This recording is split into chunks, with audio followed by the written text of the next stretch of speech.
Welcome back to WaterparkRanger's Let's Play Kingdom Hearts. In the last episode, we got through the Gate to the Dark and ended up in this weird canyon. Not exactly explained how we got here, but I'm assuming it's at the far point of that wasteland that was underneath the water. I wonder where that Ansem filler went. Dive into the most dangerous place and we'll find him. But will we really? That sounds like a horrible idea. We could, like, jump off a cliff and die. Thanks, Donald. You want to die, that's not our problem. The confusing thing is exactly where you have to go here. Basically, look for a shiny portal thing that looks like you could see it in Atlantica and drop down there. Why does it look like spider webs are going across, or like Christmas decorations? It looks a lot like spider webs. There are these web-like growths and stuff, and the sky is all really cool looking. I bet you would be really cold down here. That's the feeling I got the first time I played through here. Those look like icicles to me. I think they're supposed to be crystals, but I think you would only get crystals unless you're in the crystal capital, as Bossing say. But there is no war in Bossing Say. It goes down in Bossing Say. I don't know what you're talking about. There's definitely a war inside the walls. Like, I don't know what you're talking about, because there are refugees all over the place. Oh man, actually there's quite a few Heartless in this chasm or whatever it is, but a lot of people don't find them because they drop directly to where you're supposed to go. The truth is, there's some cool stuff you can find around here. As in, like, it's fun just to see what there is and what's hidden, but unfortunately a lot of it's just crappy gummy ship pieces. Yeah, let's get gummy ship pieces after we don't need to go on the gummy ship anymore. Great plan, Ultima guys. G. I mean, it sounds fantastic, but it's probably, number one, a piece of crap, number two, who cares about it, so there you have it. Yeah. Talk about something that's useless. Like, they do a terrible job explaining how to customize gummy ship. It's so dumb. I don't understand why you would need it. Plus, the gummy garage is so slow. Like, when you click on anything, it'll, like, activate 10 seconds later, which is, quite frankly, too long. It's like activation process, wait, And actually, you can climb on those vines and stuff. The giant crevasse, or whatever this is huge.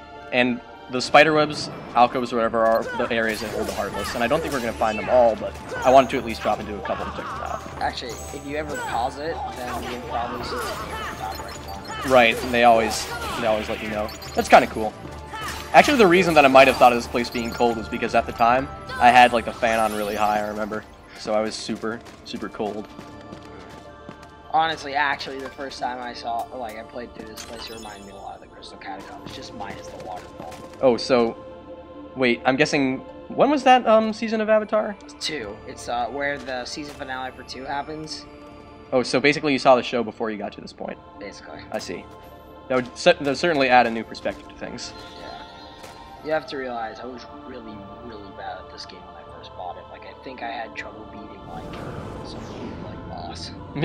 When I think bootleg boss, I think Clayton. No, I had trouble with Cerberus. I beat the crap out of Clayton. Actually, I remember there were some friends of mine who had Kingdom Hearts as well. They actually never beat Cerberus. They thought he was way too tough. I can understand, like, Cerberus is harder than Oogie Boogie by far. Kind of weird. By perspective, he definitely is. And believe it or not, I don't think you have to go into these pink fires.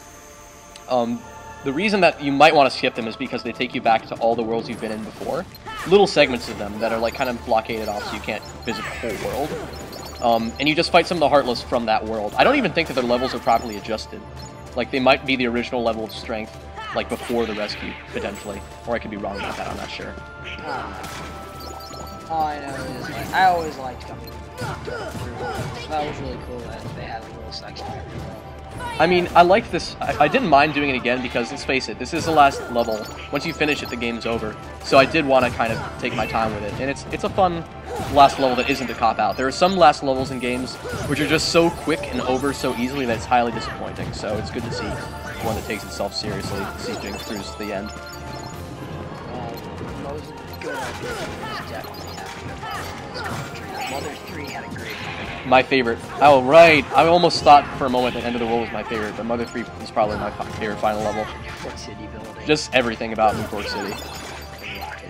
The rocket There is just too much. The toilet dungeon. The toilet dungeon, the ultimate Chimera. I really want to do Let's Play of Mother 3 someday. I just don't know when I'm going to get around to it. The problem is, unless you can find a way to get it in English. Yeah, exactly. Because I have the GBA game.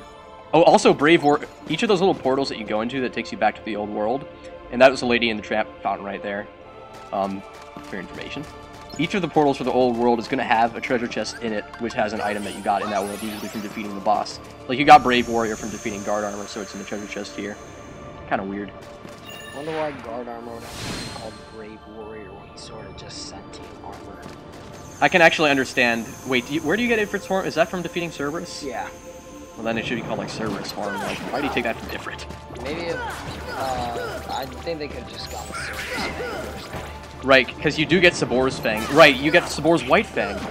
Wow, Sora uses way too many fangs in this game. I don't know, did she just pull like a Banjo from Banjo-Kazooie and wear it on his neck or something? Oh yeah, they added wizards in here because, apparently, just... Wizrobe is Catherine. We have to go save her. Oh my god, Faces of Evil, Wand of Gamelon dialogue. If you don't know what those are, I actually do recommend you look up the cutscenes. Just Zelda, Wand of Gamelon, and Link, Faces of Evil. I can describe. Basically, the art and dialogue design are if they took 2-year-old mentally deficient Russian children and blindfolded them and asked them to draw Link and Zelda and all the characters and write the dialogue. Yeah, pretty much. Oh yeah, in the treasure chest in there we got Ifrit's Horn, so apparently you get Ifrit's Horn from defeating Trickmaster. Who knows?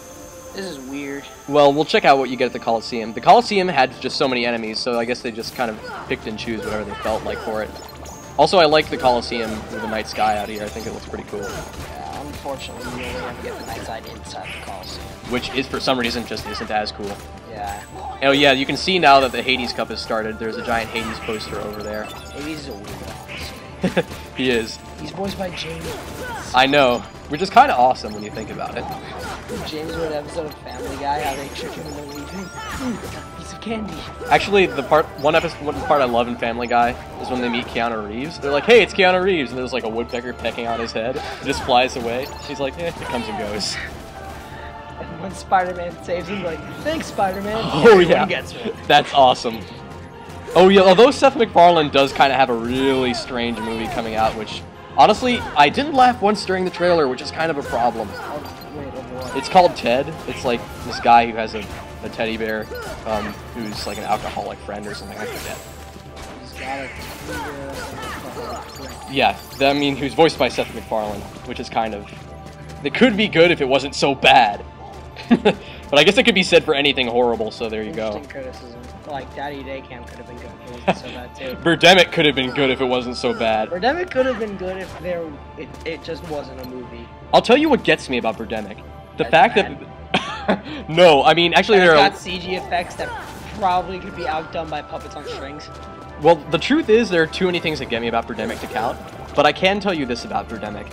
The halfway point in the movie where they just introduce the birds suddenly attacking the town, no, there's nothing that warns you for it. It's a perfectly normal scene, and then it just gets dark and it opens up with screeching, like, explosions and birds flying everywhere. Apparently the birds know that they can attack gas stations and cause explosions. They cause explosions regardless of whether or not they're hitting a gas station. Make the birds kill Becky. Also, the stars are like... It's weird where the stars were located up right there. There's like a circle of darkness and then stars. Dude, it's foreshadowing. It is always stars. There is lightning on that door. Clearly it means we need to cast lightning on it to go through. For obvious reasons. I mean, Merlin had that fire door from the beginning. Merlin's a bit of a... Merlin's, like, he should have been so much more helpful than he was. He was actually...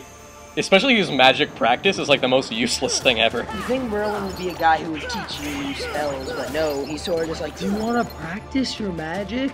No? Okay, see you tomorrow. You know what I would have loved in this game? Because they usually have like recolors of Heartless and stuff. Recolors of enemies in other RPGs. They should have done recolors of like Clayton, like into like all black or something, and called him like Shadow Hunter, like a new kind of Heartless with Clayton's moves. They should have called him Emo Clayton. That would have been awesome. I could call it match. Even now, oh my god, these monkey things are so annoying. We don't need to target the treasure chest. There we go. Oh, what a clever idea. The box is in front of where Clayton's supposed to be, so we can't. Yes, clever end of the world. You've outsmarted us yet again. If only we had double high jump, this thing would be sorry. Actually, the double jump is like the standard bread and butter of other platformers. Kind of makes you wonder why Sora has to earn his. Because, man, the game can only be a good platform if you stick with it. It's true. It took, like I said before, it takes too long to get to the good platforming. But I mean, we shouldn't be complaining now because literally at this point in the game, there's nothing bad anymore. That's my opinion. How useful would that double jump have been in Deep Jungle? Oh my god, infinitely. Imagine Glide in Deep Jungle. You could finish it in 10 minutes. Well, maybe not, but... Finish it.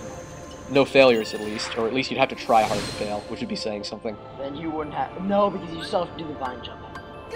Do you? Yeah, because you can't really jump off the ledge. Actually, you can. Never mind. Yeah, oh, look, the World Terminus. Right, that's what this is called. And we're going to go to the next portion of the World Terminus. Next episode. See you then.